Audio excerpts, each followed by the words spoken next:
Syederalun, seorang anak laki-laki asal Bangladesh, dapat menganggap dirinya beruntung masih hidup setelah bersembunyi di kontainer pengiriman. Bukan tanpa alasan mengapa anak laki-laki asal Bangladesh ini berada di kontainer pengiriman. Anak laki-laki asal Bangladesh ini terkunci di kontainer saat bermain petak umpet. Tak cuma sehari, dia terjebak selama 6 hari dalam kontainer.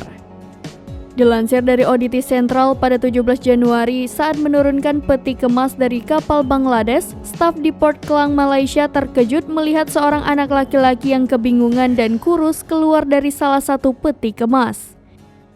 Dia tidak berbicara bahasa lokal sehingga otoritas pelabuhan tidak bisa mendapatkan informasi apapun darinya. Tetapi mereka mencurigai bahwa dia adalah korban dari organisasi kejahatan perdagangan manusia sehingga mereka segera memanggil polisi.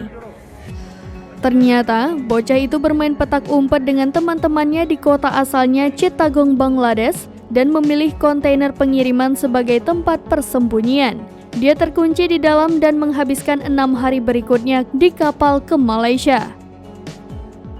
Foto dan klip yang diambil oleh para pekerja di Port Klang menunjukkan bocah kurus itu tampak bingung dengan lingkungan yang asing saat ia melangkah keluar dari kontainer pengiriman.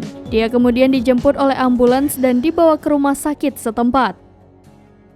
Bocah itu tidak makan apapun selama berhari-hari ketika dia akhirnya bisa keluar dari penjara logamnya dan tampak kurus. Untungnya, dia stabil di rumah sakit dan diharapkan sembuh total.